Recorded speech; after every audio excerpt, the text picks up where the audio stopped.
Oke, we are live. Halo, selamat malam teman-teman semua.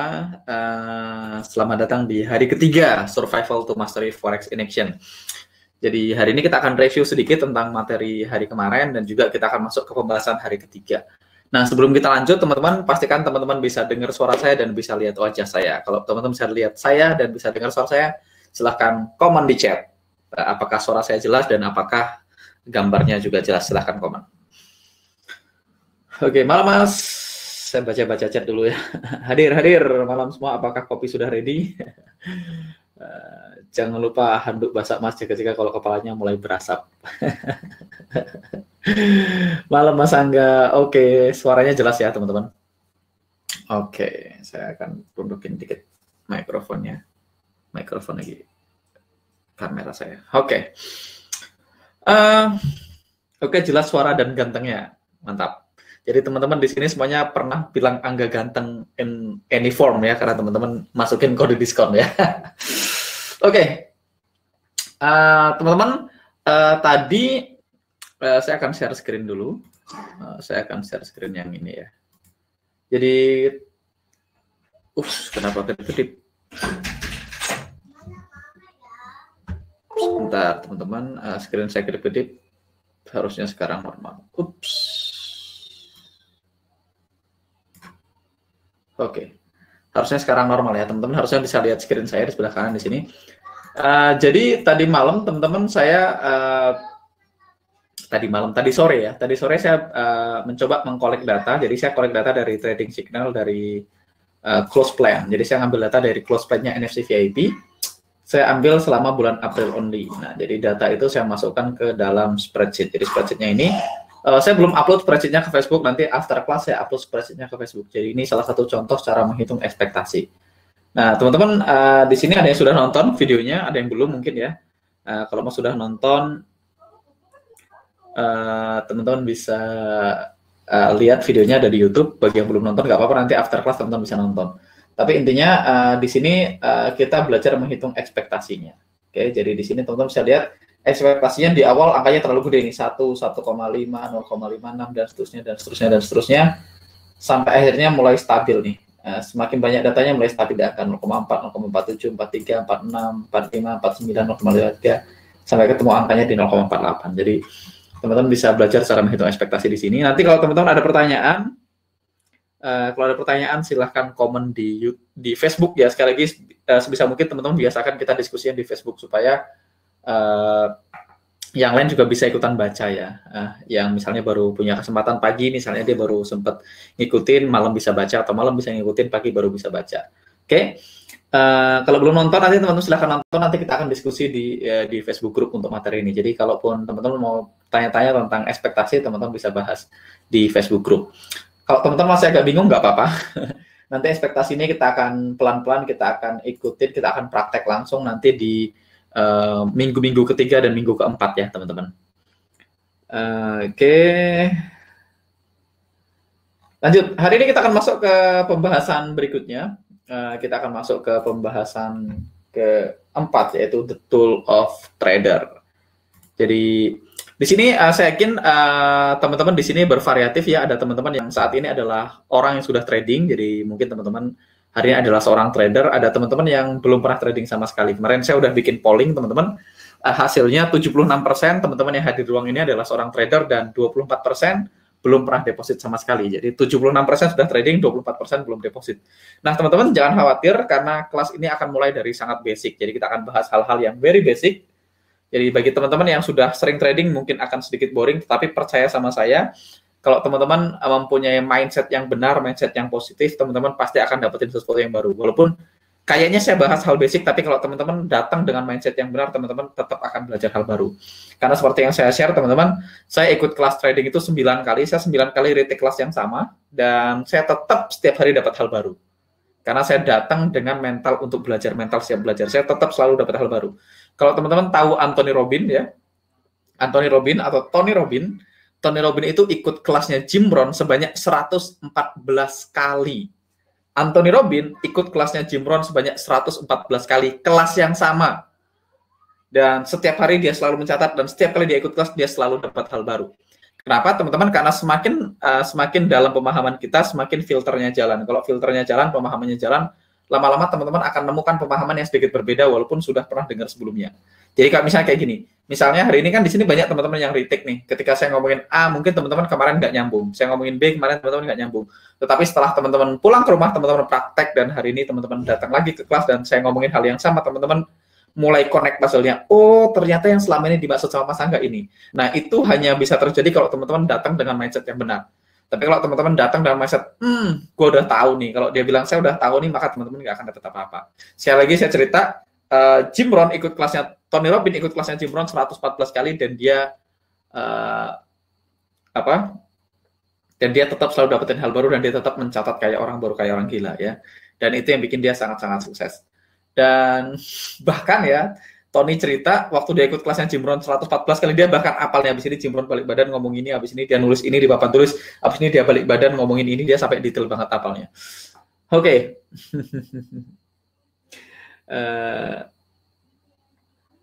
Lanjut, tools of the trader. Jadi tools of the trader ini sangat penting teman-teman. Kenapa penting banget? Karena seperti yang saya udah bahas sebelumnya, atau mungkin belum saya bahas, market ini sudah menjadi elektronik bertahun-tahun ya, udah beberapa tahun yang lalu. Saya ngomong beberapa tahun ke slip ya. Jadi market sudah menjadi elektronik beberapa tahun yang lalu, bahkan puluhan tahun yang lalu, decades ago. Jadi market itu sudah jadi elektronik selama puluhan tahun yang lalu. Jadi market sudah jadi elektronik selama puluhan tahun yang lalu itu kuncinya. Tetapi sampai hari ini teman-teman, saya masih banyak melihat orang-orang yang mereka mengambil keputusan di trading berdasarkan berita yang dia baca di koran. Mereka mengambil keputusan di trading berdasarkan news yang dia tonton di TV. Mereka mengambil keputusan di trading dengan cara narik-narik garis manual, garis-garis trendline manual, dan garis-garis yang lainnya secara manual. Saya nggak bilang itu salah atau benar ya teman-teman. Tetapi sekali lagi saya nggak bilang itu salah atau benar ya. Tetapi teman-teman, kita masih garis bawah tadi, market sudah menjadi elektronik puluhan tahun yang lalu, dan para bank-bank besar dan institusi-institusi besar, mereka sudah melakukan segala cara untuk berusaha melakukan semuanya secara elektronik menggunakan sistem komputer. Sedangkan kita tahu yang menggerakkan market, yang menggerakkan harga itu adalah institusi atau bank-bank besar. Sedangkan kita sudah tahu persis ini institusi atau bank-bank besar, mereka sudah berusaha menjadi elektronik. Mereka sudah berusaha menggunakan sistem komputer di semua departemen-departemen mereka. Sebisa mungkin mereka akan, yang bisa dijadikan elektronik, mereka jadiin elektronik. Oleh dari itu, teman-teman, kita tidak boleh gaptek. Sebagai trader, kita nggak boleh gaptek. Kalau teman-teman gaptek, ya nggak apa-apa. Hari ini teman-teman harus mulai belajar tentang teknologi. Jadi teman-teman nggak bisa nih, saya gaptek mas, bisa nggak sukses? Bisa kalau teman-teman mau belajar. Tapi kalau teman-teman terus bersembunyi di balik gapteknya teman-teman, ya nggak akan kemana-mana. Kan balik lagi ya. Emang saya dulu tiba-tiba jago gitu kan? Nggak juga. Saya awalnya juga gaptek sama seperti teman-teman. Bedanya saya memutuskan untuk belajar lebih dulu, saya tahu lebih dulu kan gitu ya. Bahkan kalau ngomongin alasan, saya punya lebih banyak alasan. Saya tinggal di kampung yang tidak ada internet, tidak ada sinyal handphone, nggak ada, terisolir, jalannya rusak, tetapi saya tidak memutuskan untuk berhenti belajar. Jadi hal pertama yang tidak boleh konak adalah menjadi gaptek. Jadi kita harus mulai memahami tools trading. Kenapa? Karena balik lagi kita tahu market menjadi elektronik puluhan tahun yang lalu, dan para institusi-institusi besar mereka berusaha melakukan semuanya secara elektronik, secara computerized. Dan kita tahu mereka yang menggerakkan harga. Jadi kalau kita pengen punya hasil trading yang sama atau mendekati mereka, kita sebisa mungkin pakai tools dan teknologi yang sama seperti yang mereka pakai gitu ya. Kalau teman-teman mau balapan sama mobil yang sangat-sangat kencang gitu ya, teman-teman mau balapan sama sport car gitu, ya teman-teman sebisa mungkin ikut balapannya pakai sport car juga gitu ya. Kalau teman-teman ikut balapannya pakai mobil yang engine-nya tidak terlalu oke, yang sudah ketinggalan zaman, ya hampir bisa dipastikan teman-teman kalah. Oke? Jadi seperti semua profesi lain, teman-teman, trading ini adalah profesi yang spesial. Jadi karena ini adalah profesi yang spesial, kita butuh specific tools. Jadi kita butuh beberapa tools yang spesifik yang akan kita gunakan untuk trading, untuk memproses analisa kita secara benar, dan untuk menghasilkan outcome yang benar di trading. Nah, ada beberapa tools yang akan kita gunakan dalam trading. Yang pertama adalah trading platform. Jadi trading platform ini adalah tools yang akan kita gunakan untuk menganalisa market. Jadi kita akan menganalisa market di trading platform. Nanti kita akan bahas trading platform itu contohnya apa aja. Saya sambil baca komen. Banyak hal yang baru didapat dan diingatkan. Malam Mas Rifki. Oke. Jadi trading platform. Trading platform ini banyak jenisnya, nanti kita akan bahas satu persatu, tapi secara inti trading platform ini adalah tempat kita untuk menganalisa market. Jadi tempat kita untuk bikin trading plan, tempat kita untuk bikin di mana kita mau beli, di mana kita mau jual, di mana kita mau keluar dalam kondisi loss, di mana kita mau keluar dalam kondisi profit. Apa yang harus kita pertimbangkan, parameter-parameter apa yang akan kita pertimbangkan untuk entry, itu kita bahas di trading platform. Berikutnya kita punya execution tools. Jadi execution tools ini dari namanya adalah execution, jadi digunakannya untuk mengeksekusi trading plan kita. Jadi teman-teman, beberapa trading platform bisa digunakan juga sebagai execution tools. Tetapi kita tidak harus menggunakan trading platform dan execution tools yang sama. Jadi balik lagi, saya ulangi sekali lagi, beberapa trading platform bisa juga berfungsi sebagai execution tools. Jadi execution itu gunanya untuk execute, untuk kita beli atau jual, untuk mengeksekusi transaksi kita.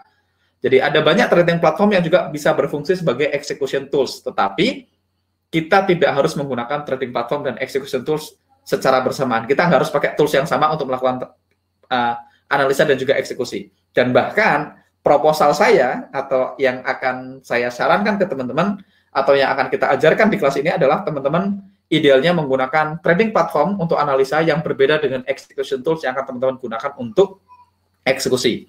Nah, kenapa begitu? Kenapa saya menyarankan teman-teman pakai trading platform dan execution tools yang berbeda? Atau kenapa saya menyarankan teman-teman analisa dan eksekusi di market yang berbeda? Karena supaya nggak campur aduk nanti mentalnya. Tadi Dylan nangis. Anak saya nyariin kayaknya. Jadi anyway, bayangkan seperti teman-teman berada di hedge fund gitu ya. Kerja di sebuah hedge fund. Kalau teman-teman pernah dengar ada institusi-institusi besar di mana di dalamnya adalah hedge fund yang mereka kelola dana yang jutaan dolar bahkan miliaran dolar, yang gede banget dananya. Biasanya hedge fund tuh punya beberapa departemen. Salah satunya adalah departemen analis, dan satunya adalah trader.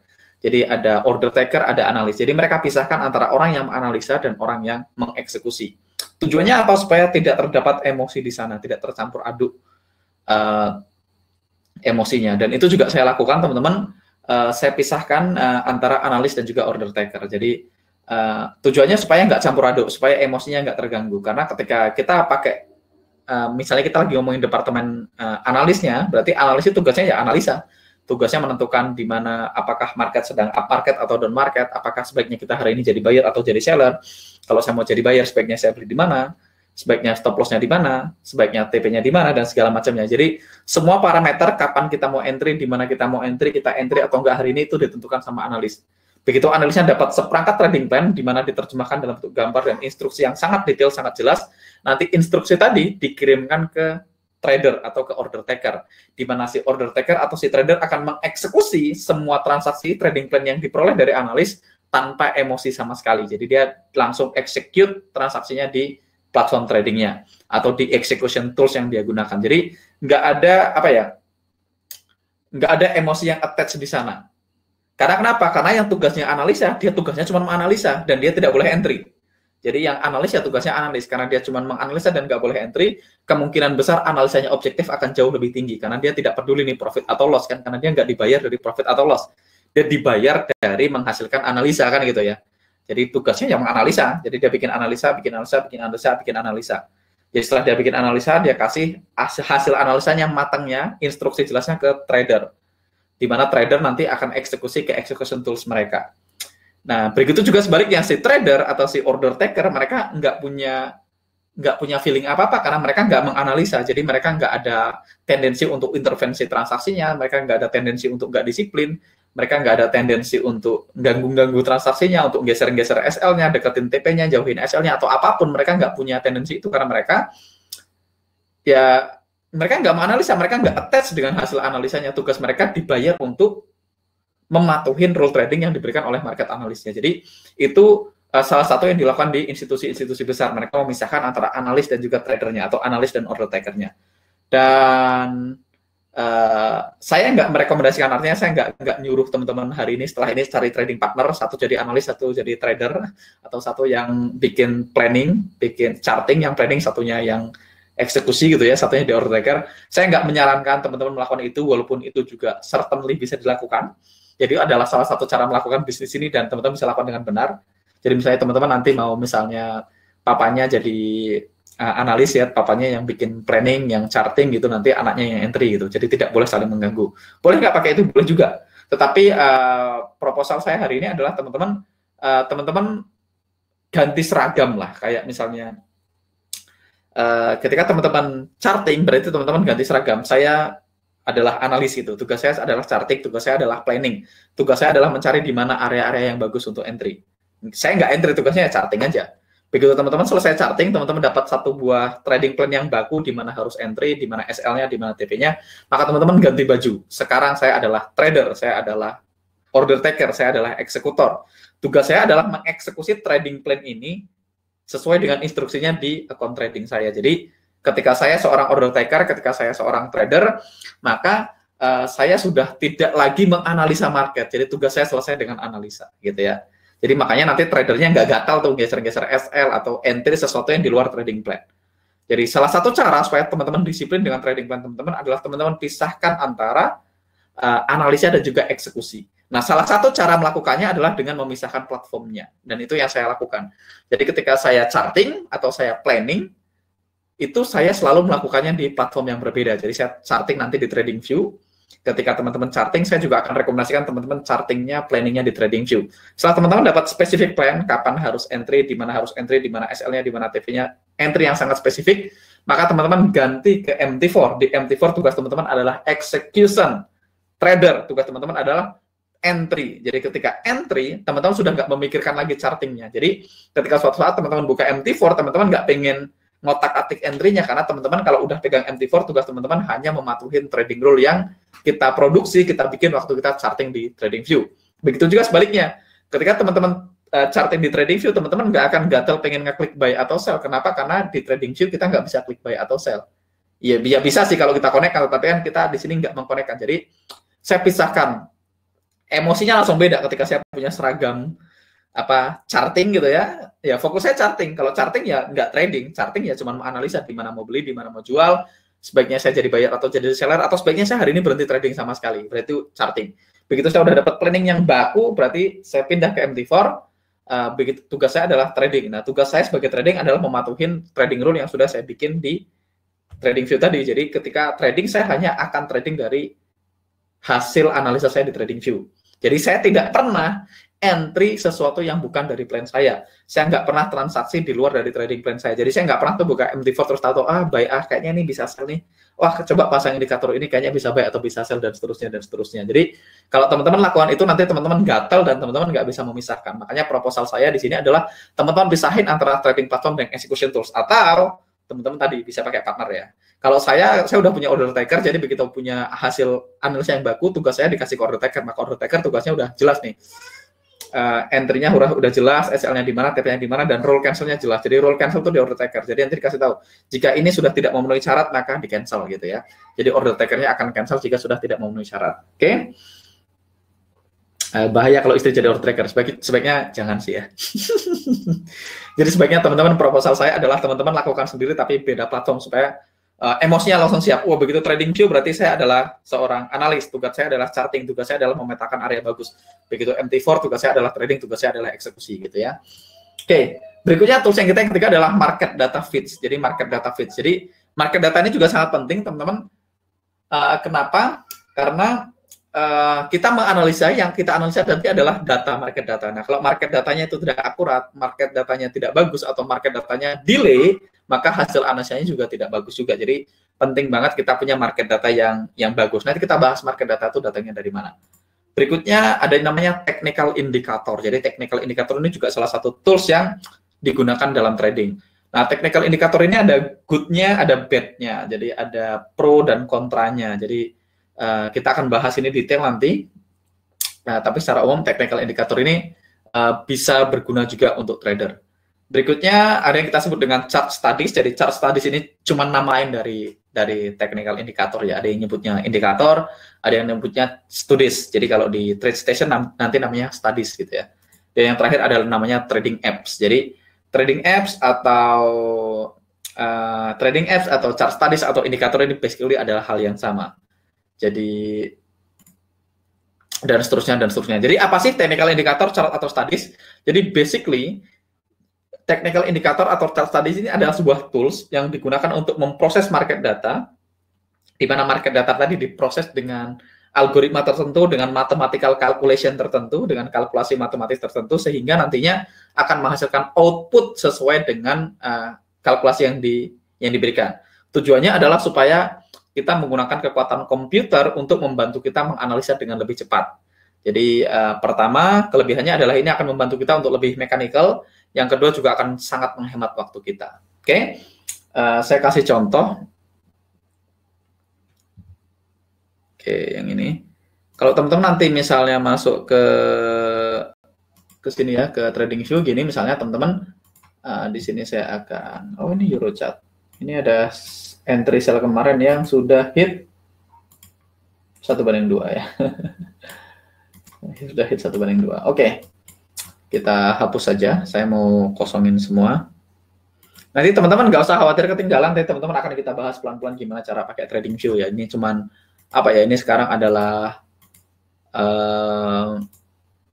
ini kayak ini seperti gambaran umum aja. Jadi ini Eagle View. Jadi ini view besarnya aja TradingView. Jadi ini TradingView. TradingView ini adalah charting platform ya teman-teman. Ini adalah charting platform dan juga teman-teman bisa lihat di sini ada indikator. Jadi indikator ini ada built-in indikator, ini bawaan dia. Ada yang nyebutnya studies, ada yang nyebutnya apps. Jadi sama aja. Teman-teman boleh sebut ini indikator, boleh sebut ini studies, boleh sebut ini apps.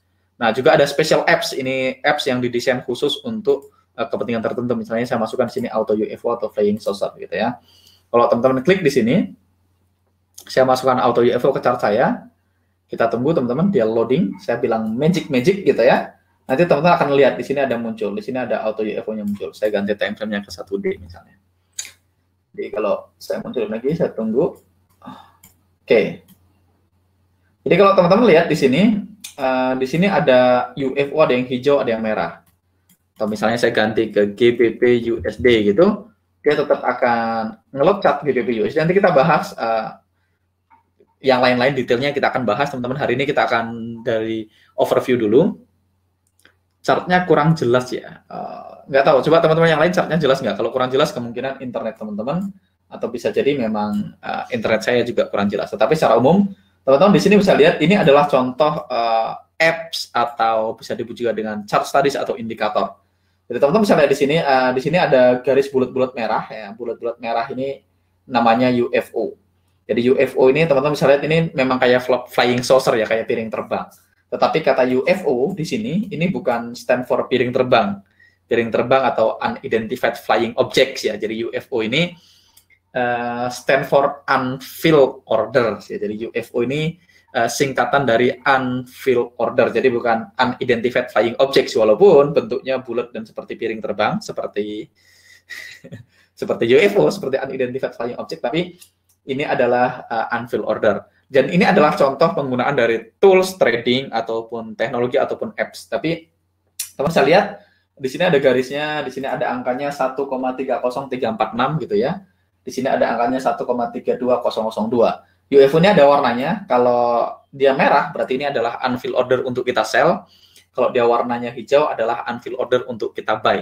Nah, yang menarik dari teman-teman menggunakan tools, yang menarik dari teman-teman menggunakan teknologi adalah yang pertama, ingat tadi kita udah bilang market menjadi elektronik puluhan tahun yang lalu, dan bank-bank besar, para institusi besar, mereka sudah berusaha merubah sistem tradingnya menjadi komputer sistem, di mana mereka sebisa mungkin mengotomatiskan semuanya dengan algo trading dan lain-lain. Jadi yang pertama, kita juga harus pakai teknologi sama seperti mereka. Jadi kalau kita nggak mau ketinggalan, ya kita harus pakai teknologi juga. Jadi nggak ada lagi alasan saya gaptek mas. Kalau gaptek ya belajar ya. Sama kayak anak mau masuk sekolah SD ya. Kalau dia mau masuk sekolah ya karena dia belum bisa ya dia sekolah. Dia nggak ada yang bilang tuh saya belum bisa baca, saya nggak mau sekolah lah gitu ya. Justru karena lu nggak bisa baca ya lu sekolah kan gitu. Maksudnya. Oke. Dan yang menarik teman-teman, piring terbang ini dan garis-garis ini tidak digambar oleh trader, tapi ini diplot oleh tools ini. Di mana tools ini adalah perhitungan otomatis dari algoritma yang ada di belakangnya. Jadi algoritma yang ada di belakangnya ini menganalisa chart GBP USD. Ini chart saya GBP USD time frame daily, GBP USD 1D. Jadi pound GBP itu Great British Pound Sterling atau British Pound terhadap US dollar di time frame daily. Nah, yang menarik dari tools ini adalah karena ini menggunakan teknologi, ini menggunakan sistem komputer untuk menghitungnya. Di sini tidak ada subjektivitas sama sekali. Artinya, kalau saya buka GBP USD time frame daily dan saya apply auto UFO, saya masukkan auto UFO ke chart saya, dia akan garis UFO merah di sini 130346 dan UFO hijau di bawahnya 1,24200. Nah, artinya apa? Ketika saya ngeload chart di sini atau siapapun yang ngeload chart GBP USD, yang mengambilkan chart GBP USD dan masukkan indikator ini auto UFO atau apps kita auto UFO, maka teman-teman semua akan dapetin garis yang sama persis dengan yang saya dapetin di layar saya, yaitu garis merah di 130346 dan garis hijau di 124200. Teman-teman nggak perlu khawatir, nanti kita akan praktek gimana cara ngeloadnya, tapi hari ini kita akan masuk dari overview aja. Nah, artinya apa? Artinya ini akan membantu kita menjadi sangat mechanical, sangat objektif, karena ingat yang kerja untuk garis ini adalah sistem komputer. Pertama, komputer itu lebih objektif, jadi dia nggak mungkin pulang, nggak mungkin ngantuk, ya nggak mungkin stres, nggak mungkin berantem sama istrinya gitu ya, dia nggak mungkin lagi malas-malasan, dia akan selalu objektif dan selalu kerja dengan cara yang sama. Artinya kalau kita kerja dengan cara yang sama, hasilnya kurang lebih akan sama. Saya selalu bilang, satu-satunya cara untuk mendapatkan hasil konsisten, maka actionnya harus konsisten. Teman-teman nggak mungkin dapetin hasil konsisten kalau actionnya random. Nah, gimana caranya supaya hasilnya konsisten? Maka rule-nya harus sehitam putih mungkin. Gimana caranya supaya kita sangat objektif? Let computer do the analysis. Jadi biarkan komputer yang menganalisa buat kita, maka dia akan selalu objektif. Kalau dia selalu objektif, maka kemungkinan kita untuk mechanical lebih besar. Kalau mechanical lebih besar, kemungkinan kita untuk actionnya konsisten akan lebih besar, maka kemungkinan teman-teman untuk mendapatkan hasil konsisten jadi jauh lebih besar. Kalau teman-teman garis diri di rumah dan teman-teman pakai subjektivitas gitu ya, nanti akan ada, oh saya garisnya di sini aja deh gitu ya. Ada yang garisnya di situ gitu ya. Ada yang garisnya di sini gitu kan ya. Jadi garisnya akan beda-beda. Kalau teman-teman saya ajarkan manual dan teman-teman pulang ke rumah, teman-teman nggak tahu nih garisnya benar atau enggak. Nanti ada yang garis di sini gitu kan. Ada yang misalnya garisnya di sini gitu. Saya nggak bilang itu salah atau benar, teman-teman, sekali gini bukan tentang salah atau benar, tapi ini tentang consistent action. Jadi satu-satunya dapat hasil konsisten adalah actionnya harus konsisten. Nah, supaya konsisten, rule-nya harus hitam atau putih. Salah satu caranya adalah dengan pakai tools atau teknologi. Jadi ini pertama bikin teman-teman jadi jauh lebih konsisten. Yang kedua adalah menghemat waktu. Kalau teman-teman harus garis semuanya manual, teman-teman akan bahkan waktu jauh lebih lama. Oke? Dan yang kedua ini akan bikin kita mechanical. Nah, bukti dari mechanical adalah sebuah rule trading itu harus seperti industrial proses. Jadi rule-nya harus jelas seperti flowchart. Jadi siapapun yang datang dikasih rule trading itu dia bisa melakukannya dengan benar. Makanya itu disebut dengan mechanical kan gitu. Jadi sama kayak McDonald's, siapapun kalau dikasih tahu SOP-nya dia bisa jadi karyawan McDonald's kan gitu. Jadi idealnya trading itu juga seperti itu. Trading itu harusnya tidak menggunakan subjektivitas. Oke? Kita kembali ke chart, teman-teman. Kita akan bahas trading platform hari ini. Saya sambil baca pertanyaan. UFO itu seperti kue tete. Ya, jadi UFO itu sebenarnya seperti kue tete karena memang Jose Blasco yang menciptakan UFO, makanan favoritnya adalah kue tete. Apa kue tete? Kue tete itu kue hijau itu loh, kue apek yang hijau-hijau itu, yang rasanya manis, yang ada kelapanya. Jadi dia dia suka banget sama kue tete. Jadi dia bikin auto UFO. Oke, masalah teman-teman watermark segala macam nanti kita akan bahas detail tentang trading view. Nggak usah khawatir, kita akan bikin tutorialnya semuanya step by step. Nanti ada diajarin juga untuk technical analysis, walaupun nanti kedepannya yang dipakai UFO atau autopilot. Technical analysis, jadi teman-teman kita hanya akan ajarkan yang kita pakai. Jadi kalaupun saya akan mengajarkan cara garis, ya cara garis yang saya pakai. Nah, sedangkan technical analysis seperti chart pattern, candlestick pattern, ya misalnya dan segala macamnya kita nggak akan ajarkan karena memang saya secara pribadi nggak pakai. Jadi saya nggak mau ngajarin sesuatu yang nggak saya yakinin dan saya nggak pakai. Sekali lagi saya nggak bilang itu salah, teman-teman. Saya nggak bilang technical analysis nggak work. Saya nggak bilang chart pattern, candlestick pattern nggak work. Tetapi saya hanya mau ngajarkan sesuatu yang saya pakai dan saya yakinin bekerja dengan baik ya. Dan itu juga penting banget buat teman-teman. Semakin banyak tahu, semakin banyak takut biasanya. Kalau teman-teman tahu Mas Teguh ya, Mas Teguh Hamzah itu dulu adalah orang yang saya mentoring secara langsung. Jadi Mas Teguh itu timnya NFC ya. Saya mentoring secara langsung. Mas Teguh itu ketemu saya tuh Januari 2019. Jadi beliau trading baru 1 tahun 4 bulan hari ini. 1 tahun 4 bulan. Tetapi dalam 3 bulan dia berprogres sangat cepat dan dia hari ini saya boleh sangat pede Mas Teguh kalau diadu tradingnya sama para master-master di industri forex ini di Indonesia, dia kayaknya nggak kalah jago, bahkan mungkin susah nyari orang yang tradingnya lebih baik dari Mas Teguh di Indonesia. Sekali lagi saya nggak bilang dia yang terbaik, tapi agak sedikit susah untuk nyari orang yang tradingnya jauh lebih baik daripada Mas Teguh di Indonesia. Walaupun dia trading dalam waktu baru kurang dari 2 tahun, baru 1 tahun 4 bulan mungkin total. 1 tahun 4 bulan untuk start dari nol ya teman-teman, start dari nol. Dan kalau teman-teman lihat misalnya Mas Rifki Ahmad Basiruddin, Mas Rifki itu start belajar trading dari saya itu mungkin, nggak tahu Mas Rifki kalau hadir pertama kali belajar ke saya ya, kalau belajar trading sih Mas Rifki udah trading dari lama. Belajar ke saya nggak tahu kapan, mungkin seingat saya sih Mas Rifki kurang dari 1 tahun, jadi Mas Rifki baru belajar ke kita mungkin 9 bulan mungkin ya. Tapi hari ini saya bisa jamin teman-teman nyari orang yang tradingnya lebih bagus dari Mas Rifki di Indonesia, yang even yang punya gelar FX di belakangnya gitu ya. Agustus sama Mas Angga, berarti Agustus, September, Oktober, November, Desember, Januari, Februari, Maret, April, 8 bulan. Mas Rifki itu baru belajar 8 bulan. Agustus 2019 dia belajar sama saya, dia baru trading selama 8 bulan, tetapi kalau teman-teman mau adu, kita ngomongin performa tradingnya ya, agak sedikit susah nyari orang yang tradingnya lebih baik dari Mas Rifki di Indonesia. Sekali lagi, even master-master trading, even orang-orang yang punya gelar FX di belakangnya. Nggak semua ya, banyak juga yang punya gelar FX yang master-master memang beneran jago. Saya nggak bilang semuanya nggak jago, tapi sedikit susah nyari orang yang trading lebih baik dari Rifki dan Teguh. Kecuali saya ikutan ya, nggak bercanda. Jadi, tetapi teman-teman, kabar buruknya, Mas Rifki dan Mas Teguh tuh nggak tahu banyak hal dasar. Mas Rifki kayaknya nggak tahu apa itu tweezer top, dia nggak ngerti formasi chart pattern, dia nggak ngerti wedge gitu ya, dia nggak ngerti flag gitu ya, dia nggak ngerti bullish flag, bearish flag, dia nggak ngerti hal-hal seperti itu, dia nggak ngerti, mungkin dia nggak ngerti bullish harami, bearish harami, dia nggak ngerti pola triple top, triple bottom, double bottom, head and shoulder, inverted head and shoulders. Mungkin teman-teman Mas Rifki nggak tahu hal itu, tapi ngerti sih kalau head and shoulders dia ngerti kayaknya. Kemarin saya bilang, gue lu ngerti head and shoulders nggak? Ngerti, sampo kan Mas kata. Jadi teman-teman dia nggak ngerti hal-hal seperti itu, tetapi tradingnya itu bagus banget. Kenapa? Karena dia hanya tahu apa yang dia perlu tahu. Dan itu penting, karena trading ya tugas kita cuma tahu apa yang teman-teman perlu tahu. Bahkan kalau teman-teman nanya ke saya, nggak semua hal juga saya ngerti. Kalau teman-teman nanya gimana cara trading menggunakan Fibonacci dengan benar, saya nggak terlalu paham. Saya nggak terlalu paham cara menggunakan Fibonacci. Saya nggak ngerti harmonic pattern, saya nggak ngerti banyak hal juga. Tetapi toh pada akhirnya tugas kita adalah making money kan gitu ya teman-teman. Jadi biasanya semakin banyak tahu, semakin banyak takut, semakin banyak tahu, semakin over analis, semakin tidak bagus tradingnya. Kecuali kalau teman-teman tahu dan teman-teman sadar bahwasanya saya tahu tapi saya cuma perlu melakukan ini. Tetapi kalau teman-teman di awal teman-teman berusaha meramu banyak hal gitu digabungin jadi satu, biasanya semakin banyak rule-nya semakin susah untuk konsisten. Semakin sedikit rule-nya, semakin simple rule-nya, semakin gampang untuk konsisten. Ya, ini tadi justru semakin sedikit tahu yang bisa menyebabkan tradingnya bagus. Institusi besar aja nggak tahu ini itu loh, apalagi kita. Jadi Mas Rifki itu panggilannya adalah institusi besar, karena dia memang institusi yang besar ya. Kalau dia jadi pembicara, dia akan menjadi pembicara yang sangat berbobot gitu ya.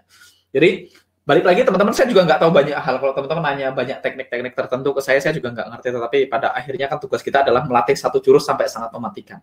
Jadi tugas teman-teman hari ini adalah punya satu rule trading yang baku. Teman-teman cukup punya satu setup untuk buy, satu setup untuk sell, selesai. Teman-teman nggak perlu punya banyak teknik lain. Kalau teman-teman mau jadi trend following, ya belajar jadi trend following sejati. Udah selesai. Nggak usah belajar trading di dalam range, nggak usah belajar counter trend segala macam. Kecuali kalau teman-teman sudah make money secara konsisten dan mau memperkaya diri, ya memperkaya ilmu pengetahuan, boleh-boleh aja. Tetapi pada intinya adalah tugas teman-teman adalah sampai di satu titik persetan dengan yang lain, gue cuma mau ini. Ini makanan gue. Yang di luar dari ini saya nggak entry. Jadi persetan mentornya mau sell atau mau buy, kalau saya ada ini saya buy, kalau nggak ada ini saya nggak entry. Kalau ada ini saya sell, kalau nggak ada ini saya nggak entry. Saya sampai di titik itu teman-teman. Saya masuk ke kelas, kemarin saya masuk ke kelas, kelasnya Jeff Manson gitu ya. Saya lagi nge-sell gitu, saya lagi nge-sell AUD-CHF gitu, Jeff Manson nge-buy AUD-CHF. Dia nge-buy-nya di bawah sih, saya nge-sell di atas. Jadi kalau dia profit, saya harusnya kena SL. Dan end up kebetulan waktu itu saya yang TP, dia yang SL. Tapi saya udah nggak peduli tuh titik di mana dia, guru saya, mentor saya mau nge-sell atau nge-buy, saya nggak peduli. Pokoknya saya punya satu aturan baku yang saya yakinin ini work, terbukti berdasarkan data. Makanya kemarin di awal kita bahas ekspektasi.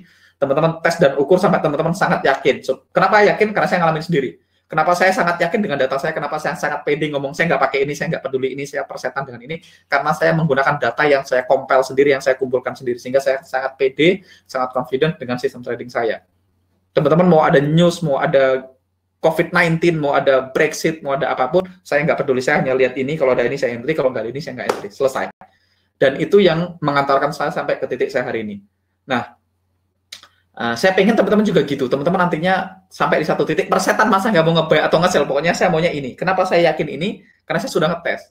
Jadi begitu juga dengan RR. Saya pengennya teman-teman ngetes sendiri. RR berapa yang paling cocok buat teman-teman. Karena beda RR nanti win rate-nya beda. Teman-teman mana yang paling cocok? Setelah dapat, udah tutup mata. Mau saya 1:5, mau saya 1:3, mana urus. Misalnya Mas Wijaya, saya maunya 1:2 only, selesai. Ya udah. Mau 1:7, tutup mata. Saya maunya 1:2 only. Kalau teman-teman mau make more money, gampang, deposit lebih banyak, lotnya diperbesar. Dengan lot yang sehat tentu saja ya. Kalau teman-teman hari ini very good doing 1:3, ya udah nggak usah mikirin orang yang 1:4, nggak usah mikirin yang 1:2, fokus 1:3, make money. Kalau kurang banyak, kerja yang lain, kerja keras, naikin depositnya, tambah lotnya. Kalau teman-teman misalnya melakukan 1:1 dan making money very well, ya nggak usah pusingin yang lain. Tugas kita adalah sampai di satu titik kita menemukan sistem trading yang sesuai dengan style kita dan tutup mata. Itu sih goals-nya. Oke? Mas Rikri memang berbobot susah cari bandingnya di Indonesia. Jadi ini Mas Yunandi fix, hampir semua yang gue pelajari nggak kepake. Itu saya alami teman-teman. Jadi sebelum saya masuk kelas, saya beli buku. Saya punya bukunya Technical Analysis for Mega Profit karya Edianto Ong gitu ya. Saya punya bukunya. Saya beli bukunya Smart Trader Not Gambler punya Alan May, saya beli bukunya Lazy Way to Forex Trading punya Secondoli. Saya nggak bilang buku itu nggak work, semua bukunya bagus teman-teman. Tetapi pada akhirnya ketika saya masuk ke kelas dan saya diajarin teknik ini terus semuanya di apa ya? Kayak dimentahkan gitu, saya tidak terima, saya sakit hati teman-teman. Dan tapi akhirnya saya memutuskan untuk saya ngetes dan ukur. Jadi saya memilih untuk tes dan ukur. Setelah saya tes dan ukur ternyata work, ya udahlah, terima, itu work. Gitu aja. Jadi sekali lagi jangan percaya saya, jangan percaya siapapun, jangan percaya buku, jangan percaya katanya, tes dan ukur supaya teman-teman tahu ekspektasinya. Oke? Lanjut. Jadi trading platform ini adalah key tools untuk trader dan market analyst. Jadi ini adalah salah satu tools yang paling penting untuk kita gunakan dalam trading kita, yaitu trading platform. Nah, trading platform ini ada yang disediakan dari broker biasanya. Jadi beberapa trading platform ini di-provide by broker, misalnya MT4 atau TradeStation. Jadi MT4 ini kayak standar di industri ini, hampir semua broker pakai MT4 dan MT4 ini adalah trading platform dan juga execution tools. Jadi contoh lainnya adalah TradeStation. TradeStation ini adalah salah satu trading platform paling advance yang saya tahu hari ini, salah satu yang paling oke trading platform. Tetapi hari ini kita nggak akan pakai TradeStation, teman-teman. Kenapa? Karena pertama TradeStation itu tidak digunakan untuk trading forex, walaupun dia punya data feed untuk forex, tapi kita nggak bisa trading forex di TradeStation. Tapi kalau teman-teman nanti mau trading future, stock dan lain-lain, teman-teman bisa pakai TradeStation. Nah, TradeStation ini datanya bagus banget, toolsnya lengkap banget, tetapi kelemahannya dia mahal. Jadi teman-teman nggak bisa buka demo TradeStation kecuali teman-teman deposit dan teman-teman data feed-nya berbayar TradeStation. Jadi teman-teman harus dipotong tiap bulan untuk data feed-nya. Oke, tetapi TradeStation ini bagus banget. Nanti certainly kalau kita mau trading aset yang lain kita akan pakai TradeStation. MT4 ini salah satu platform paling populer. Saya nggak pakai MT4 untuk charting, teman-teman. Saya nggak pernah pakai MT4 untuk analisa, saya pakai MT4 untuk eksekusi menggunakan Dwian Anggara Trading Assistant, nanti kita akan bahas di belakang. Tetapi MT4 saya nggak pakai untuk charting karena simply nggak enak. MT4 ini banyak keterbatasannya dan nggak enak aja buat charting. Tapi bisa kok charting di MT4. Kedua, yang paling penting karena saya mau memisahkan antara aktivitas charting sama aktivitas eksekusi. Ini Mas Bro Tenaga. Waktu pertama kali Mas Angga tes dan ukur sampai yakin work itu berapa transaksi sampai berapa lama, Mas? Saya ngetesnya selama 3 bulan, teman-teman. Saya ngetesnya selama 3 bulan. Jadi waktu itu kebetulan kelas pertama saya April. Jadi dulu saya ikut course strategi yang ngajar Andrew Han. Habis itu saya ikut kelas forex yang ngajar Stephen Hanaho. Itu bulan April 2017. Habis itu, nah teman-teman lihat saya belajar teknik ini 2017. Jadi pun saya mungkin lebih mudah dari kebanyakan trader yang lain. Terus habis itu kelas yang sama berikutnya 3 bulan lagi. Jadi saya tes semua yang diajarkan 3 bulan lagi. Saya retake kelas yang sama, saya belajar lagi, saya improve lagi. Terus kemudian ada sebulan kemudian ada kelas yang sama, saya retake lagi, saya improve lagi, terus dan seterusnya sampai akhirnya saya tahu datanya. Jadi sebenarnya ratusan transaksi dan kalau ngomongin yang pertama ya 3 bulan, tapi total saya improve terus selama bertahun-tahun.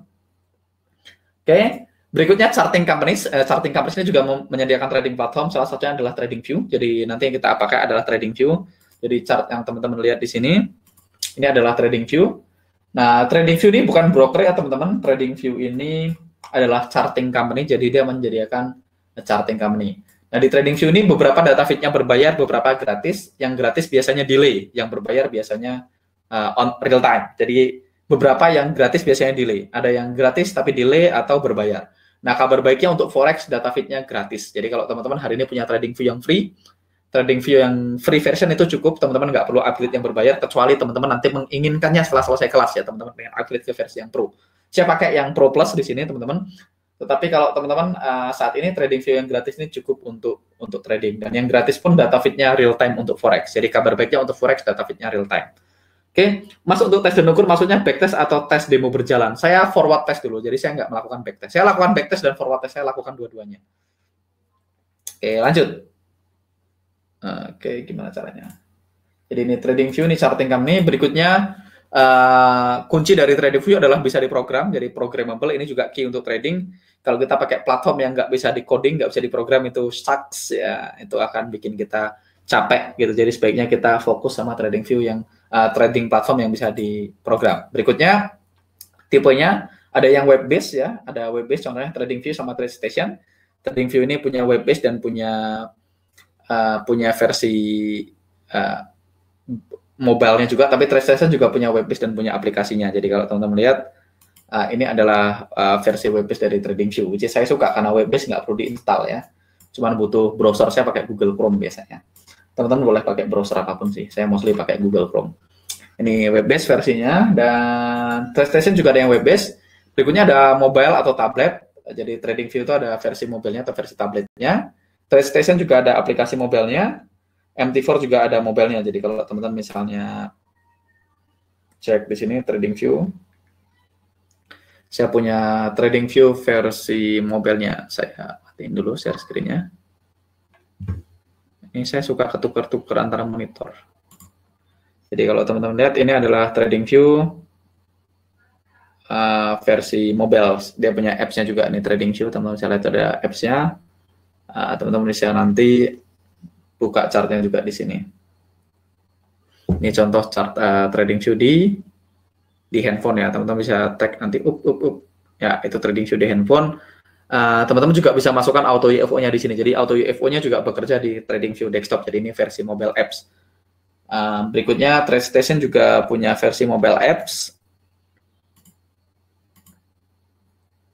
Jadi TradeStation juga punya versi mobile apps, dan MT4 juga punya versi mobile apps. Saya yakin teman-teman di sini udah familiar dengan MT4 versi mobile ya. Saya nggak perlu tunjukin. Berikutnya ada yang tipenya adalah desktop atau standalone. Jadi ini diinstal di komputer kita. Contohnya adalah MT4 dan TradeStation. Jadi MT4 ini bisa diinstal ke laptop. TradeStation juga punya versi desktop atau standalone-nya. TradingView nggak punya. TradingView hanya web based. Dan berikutnya common itu maksudnya umum untuk menggunakan multiple platform. Jadi tugas kita adalah jangan jatuh cinta terhadap platform ya. Karena sebagai trader tugas kita adalah adaptif ya, kita harus bisa beradaptasi dengan market. Plan yang kita buat di PC apakah bisa dilihat di mobil? Bisa Mas. Jadi semuanya bisa dilihat di mobile. Jadi kita tidak boleh jatuh cinta sama satu platform tertentu teman-teman. Karena platform yang saat ini bagus belum tentu 5 tahun lagi bagus gitu ya. Sama kayak teman-teman jatuh cinta sama euro kan gitu ya. Saya hanya mau trading euro doang gitu. Jangan jatuh cinta sama aset, jangan jatuh cinta sama platform. Misalnya teman-teman trading saham gitu, teman-teman jatuh cinta sama sahamnya Alibaba atau Microsoft gitu ya, atau Amazon gitu ya. Teman-teman jatuh cinta sama sahamnya, jangan jatuh cinta sama platform, jangan jatuh cinta sama aset. Misalnya teman-teman saya cuma mau trading gold doang gitu ya, atau GBP, JPY doang, atau GU doang dan sebagainya. Tetapi tugas kita sebagai trader adalah kita harus adaptif. Jadi kita harus bisa beradaptasi dengan kondisi market. Teman-teman juga nggak boleh, saya bullish sama gold nih, saya cuma mau buy only. Ya jangan, kalau climate-nya berubah jadi down, ya kita nge-sell. Kalau dia buy, up market, ya kita nge-buy kan gitu ya. Jadi kita harus selalu beradaptasi. Begitu juga dengan platform. Nah, platform yang saat ini bagus, belum tentu 5 tahun lagi platformnya bagus. Kalau platformnya berubah, ya tugas kita ya berubah.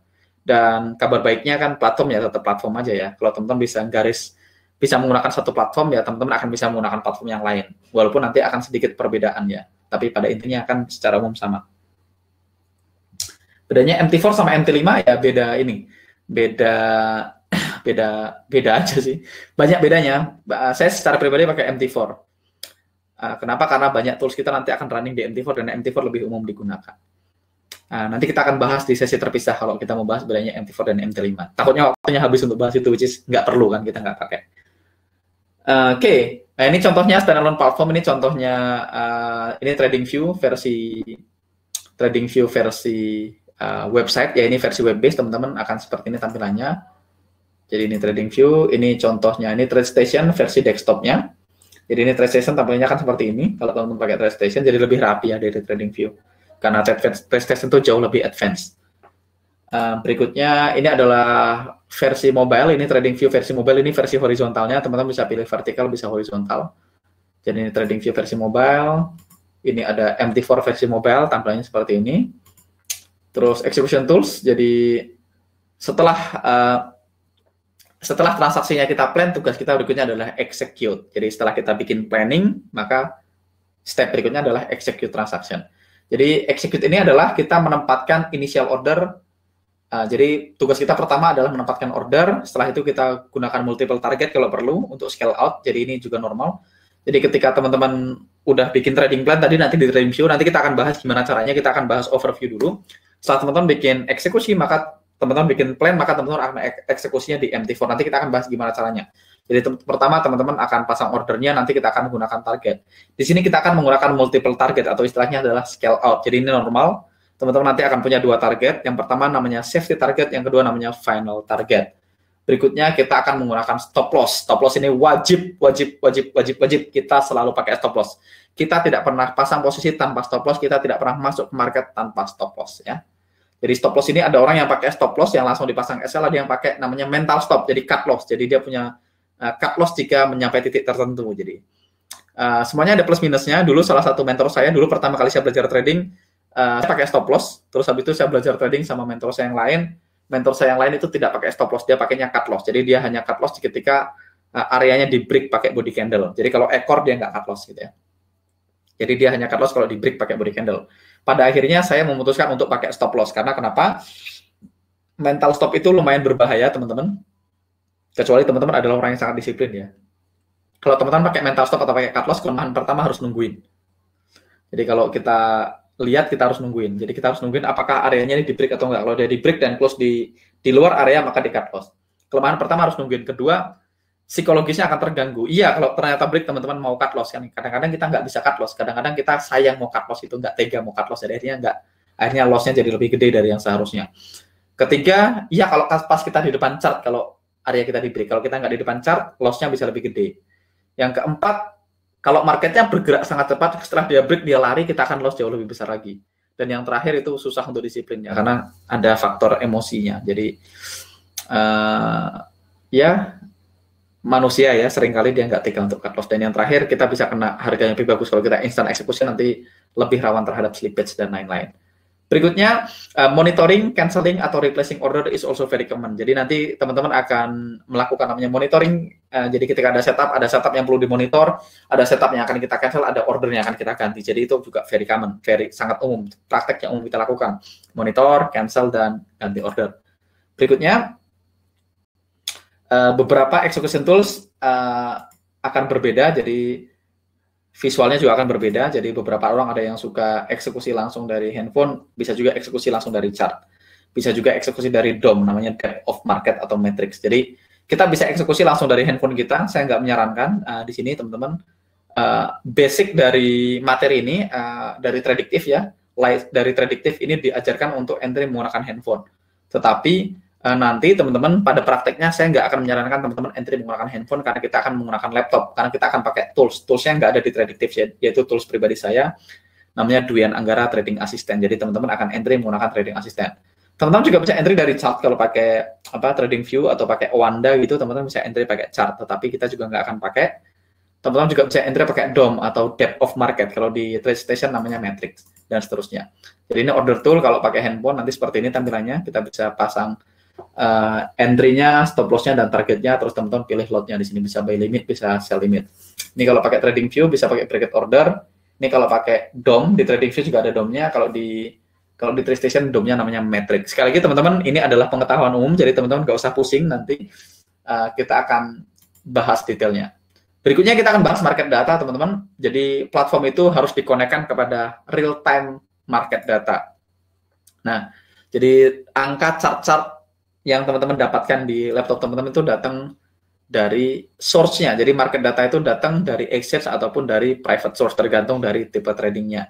Jadi misalnya spot forex ini nggak ada pusatnya teman-teman, jadi biasanya dapat dari interbank feed. Jadi harga yang kita dapetin itu adalah feed dari interbank.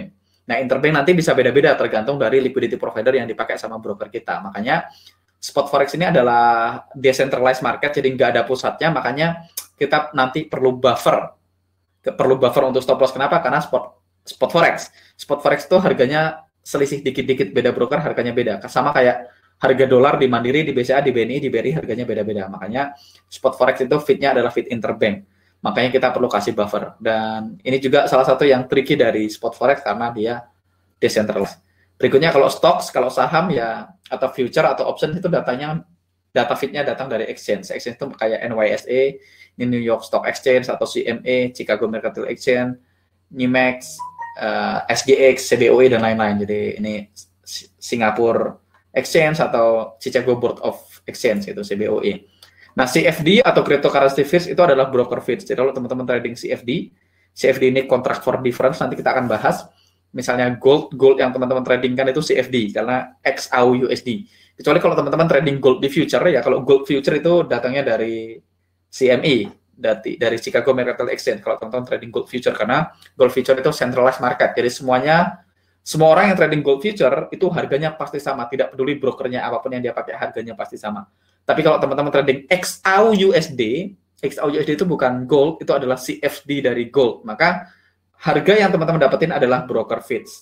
Jadi brokernya akan ngambil data dari market lain. Termasuk juga cryptocurrency itu juga adalah broker feeds. Kalau teman-teman trading Bitcoin atau trading misalnya Ethereum dan lain-lain di MT4, maka teman-teman akan dapetin broker feeds. Beberapa market data itu real, free, dan real, beberapa real time. Jadi beberapa data feed itu free dan real time. Kayak misalnya di TradingView, spot forex itu free dan real time. Dan itu kabar baiknya, hampir semua platform itu ngasih data feed untuk forex, spot forex itu free dan real time. Nah, ini tadi kita udah bahas, spot forex dan CFD itu biasanya free dan real time. Tetapi kalau market data yang datang dari exchange, itu biasanya kena market fee ya, kena bayar. Kita mesti bayar data feed-nya. Jadi misalnya kita trading future ya, teman-teman trading future atau trading saham gitu, teman-teman pakai platformnya misalnya TradeStation ya. TradeStation gitu teman-teman harus bayar nih langganan data feed dari CME atau dari NYSE atau dari Nasdaq dan segala macamnya. Teman-teman harus langganan data feed-nya. Dan kalau free bisa nggak? Free bisa, tapi kalau free biasanya delay antara 10 sampai 30 menit. Jadi kalau teman-teman trading, misalnya teman-teman buka TradingView nih, teman-teman ngambil chart future gitu, misalnya teman-teman mau lihat gold future atau Japanese yen future atau euro future gitu, teman-teman lihat datanya di TradingView, maka datanya itu free, tetapi delay 10 sampai 30 menit. Kalau teman-teman mau dapetin real time, teman-teman harus subscribe, data feed-nya itu bayar. Nah, beberapa broker mereka akan menghapuskan data feed-nya kalau ngambil transaksi tertentu. Jadi misalnya entry sekian kontrak, maka data feed-nya dihapuskan gitu. Oke. Berikutnya kita akan bahas price chart. Ini kita cepat aja. Price chart ini adalah visual representation of trades that have already happened in market. Ini kata kuncinya. Jadi chart itu adalah representasi dari transaksi yang sudah terjadi di market. Ingat, kata kuncinya adalah yang sudah terjadi di market. Jadi kalau saya tanya ke teman-teman, chart itu menampilkan filled order atau unfilled order yang sudah terjadi. Mas Atlet KC, Mas, apa yang buat industri trading itu image-nya adalah judi? Bagaimana menjelaskan dengan orang awam bahwa trading ini baik? Ya, image-nya judi karena ya tadi banyak orang tanpa ilmu, tanpa tools, tanpa skill yang cukup, mereka terjun ke industri trading dan akhirnya loss kan gitu. Karena loss dan tanpa ilmu ya namanya judi. Kalau teman-teman kalau teman-teman ngambil keputusan apapun tanpa ilmu, tanpa data yang valid ya namanya judi kan gitu. Tapi kalau teman-teman trading dengan kalau teman-teman trading dengan data yang valid, teman-teman tahu ekspektasinya, teman-teman punya ilmu, punya metodologi yang valid, ya nggak judi juga. Nah, kalau ditanya gimana cara menjelaskan dengan orang awam, saya sih nggak merasa perlu menjelaskan ya, kecuali dia memang mau nanya ya.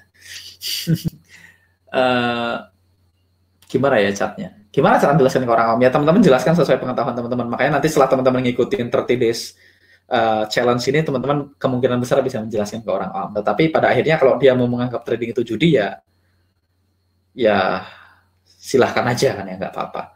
Tapi pada intinya pekerjaan apapun kalau teman-teman lakukan tanpa skill, tanpa knowledge, tanpa data ya jadinya judi juga sih. Nah, di sini udah dijawab sama teman-teman. Chart itu menampilkan fill order atau transaksi yang sudah terjadi. Di sini ada time axis, ini ada horizontal line, ini menunjukkan kapan waktunya transaksi itu terjadi, sedangkan di atasnya ada price axis atau vertical line-nya, atau jadi ada vertikal, ada horizontal. Horizontal ini menunjukkan waktunya, vertikal menunjukkan harganya. Jadi chart ini menunjukkan harga dan waktu transaksi itu terjadi. Sebagai catatan, untuk transaksi terjadi, maka buy dan sell order harus filled, harus ketemu pasangannya. Nah, di sini kita udah bahas price chart itu merepresentasikan harga atau transaksi yang sudah ke-filled atau yang sudah terjadi. Sebagai trader, tugas kita adalah menemukan di mana unfilled order-nya. Jadi tugas kita adalah menemukan unfilled order yang belum jadi filled order. Nanti kita akan bahas di belakang, market itu hanya bergerak ketika unfilled order berubah status menjadi filled order. Kalau teman-teman ngikutin saya di YouTube, teman-teman ngikutin live saya di Instagram, pastinya teman-teman tahu, saya sering mengatakan itu berulang-ulang. Jadi ingat, chart yang kita lihat itu adalah menampilkan fill order. Tugas kita adalah mencari unfill order di chart tadi. Tugas kita sebelum dia berubah menjadi fill. Jadi tugas kita adalah cari di mana lokasi unfill ordernya sebelum dia berubah menjadi fill order. Karena unfill order, ketika dia berubah menjadi fill order, maka marketnya bergerak. Market hanya bergerak ketika unfill order berubah status menjadi fill order. Jadi tugas kita sebagai trader adalah menemukan di mana letak unfill order dan masuk sebelum dia berubah menjadi fill order. Nah, untuk itu kita perlu tools. Di sini kita punya special trading apps atau trading tools yang namanya Auto UFO. Jadi Auto UFO ini adalah tools yang digunakan untuk scanning di chart market. Dia akan menemukan di mana letak unfill order secara objektif, secara mechanical, dan secara lebih efisien. Karena dia menggunakan teknologi. Jadi ini contohnya, ini adalah candlestick chart. Teman-teman bisa lihat ini ada candlestick chart. Ini ada simbolnya di sini NZDCAD. Di sini ada time frame-nya, ini 21 menit. Di sini ada time axis, jadi di sini ada simbolnya. NZDCAD ini pair-nya, mata uangnya, nanti kita akan bahas. Di sini ada time frame-nya 21 menit, jadi makanya USD/CAD 21 ini. NZD/CAD New Zealand Dollar versus Canadian Dollar dalam time frame 21 menit. Di sini ada harganya, di sini ada waktunya. Berikutnya di sini adalah current price, ini adalah running price, ini adalah harga sekarang. Berikutnya adalah time left before candle close, jadi ini adalah timernya. Jadi candle berikutnya, karena ini 21 menit, teman-teman bisa lihat candle berikutnya akan close di 14 menit 23 detik. Jadi setelah 14 menit 23 detik akan ada candle baru yang muncul. Jadi time frame ini menunjukkan waktu dari satu candle ini. Jadi lifespan dari satu candle. Kalau di sini 60 menit atau 60 atau 1 jam, maka satu candle ini waktunya 60 menit. Kalau di sini 1 day atau daily, maka satu candle ini umurnya 1 hari. Kalau dia 4 jam atau 240 menit, satu candle ini umurnya 240 menit. Oke. Candle ini bentuknya seperti ini, teman-teman. Ada high-nya, ada low-nya. Jadi ini high, ini low. Jadi ekornya ini, yang atas namanya high, yang bawah namanya low. Berikutnya di sini juga sama, ini high, ini low. Berikutnya ada open sama close. Open sama close itu di bodinya. Jadi kalau dia merah berarti opennya di atas, close-nya di bawah. Kalau dia biru berarti opennya di bawah, close-nya di atas. Nah, teman-teman, kita nggak akan belajar, saya hanya akan ngenalin candle. Jadi candle itu seperti ini. Ekornya ini, ekor atas namanya high-nya, ekor bawah namanya low-nya. Jadi ada high, ada low. Terus ada open, ada close. Tergantung warnanya. Kalau warnanya merah, maka opennya di atas, close-nya di bawah. Jadi close-nya dan opennya adalah body candle-nya. Jadi kalau warnanya biru, maka opennya di bawah, close-nya di atas. Sekali lagi teman-teman, warnanya nggak penting, bentuknya nggak penting. In fact, kita nggak akan pelajarin warna dan bentuk candle nanti di kelas ini. Jadi warna dan bentuknya tidak begitu penting. Oke? Jadi ini contoh candlestick pattern. Terus kita juga lihat di sini ada indikator yang kita terapkan di chart. Ini kita pakai EMA atau Exponential Moving Average. Kita akan muncul juga ini tampilan visualnya, dan di sini ada keterangan indikator apa yang kita taruh. Di bawahnya juga kita bisa masukkan trading apps, kayak di sini kita masukkan auto climate, kita bisa masukkan ke chart kita juga. Oke. Itu aja untuk hari ini, teman-teman. Udah 59 menit, udah hampir 1 jam. So far, teman-teman ada pertanyaan atau enggak? Silahkan, kalau ada pertanyaan, teman-teman silahkan komen di sini. Kalau teman-teman nggak sempat komen di sini atau teman-teman nonton replaynya, teman-teman silahkan komen di grup Facebook. Nanti saya akan tampilkan replaynya di grup Facebook, dan teman-teman silahkan komen spesifik tema hari ini tentang trading tools dan platform dan lain-lain di comment. Sekali lagi kita hanya bahas dari overview, tapi saya yakin teman-teman hari ini yang tadi pun sudah pernah trading sebelumnya, pasti teman-teman dapat 1 atau 2 hal baru yang mungkin teman-teman belum pernah dengar sebelumnya. Sekali lagi, kalau teman-teman datang dengan mental mau belajar, teman-teman pasti akan dapat hal baru. Oke? Bagi teman-teman yang baru dan kayaknya banyak banget, nggak usah khawatir teman-teman, kita akan latihan pelan-pelan. Jadi bagi teman-teman di sini yang belum pernah trading sama sekali, belum pernah deposit, kita akan latihan pelan-pelan. Kita akan belajar dari bayi merangkak sampai teman-teman bisa lari nantinya. Oke? Sekali lagi thank you teman-teman waktunya. Udah 1 jam. Kalau teman-teman, saya tunggu beberapa menit kalau ada pertanyaan. Kalau nggak ada pertanyaan, kita nanti lanjutkan diskusi di Facebook group atau di WhatsApp group ya. Nanti kita akan bahas kita akan bahas di WhatsApp dan di Facebook group juga. Ini ada pertanyaan dari Mas Junarto. Auto UEF itu ada 2 warna, hijau, ada 2 warna merah. Itu maksudnya apa, Mas? Nanti kita akan bahas detail di belakang, kita akan bahas tentang auto UFO, tapi secara umum hijau itu artinya UFO untuk buy, kalau merah artinya UFO untuk sell. Oke, thank you teman-teman, thank you waktunya, thank you sudah join ke live-nya. Ini malam hari Minggu dan teman-teman masih semangat belajar. Besok kita akan bahas tentang ticker simbol, jadi teman-teman kita akan bahas semuanya sampai ke paling belakang, jadi nggak usah khawatir. Teman-teman akan dapetin semua materinya. Dan nanti saya akan upload ke grup Facebook ya untuk untuk Excel yang tadi saya pakai, dan teman-teman bisa modifikasi angkanya, dan teman-teman please nonton video saya tentang ekspektasi. Kalau ada pertanyaan tentang ekspektasi silahkan komen di grup Facebook. Oke, thank you teman-teman semuanya. See you on another live.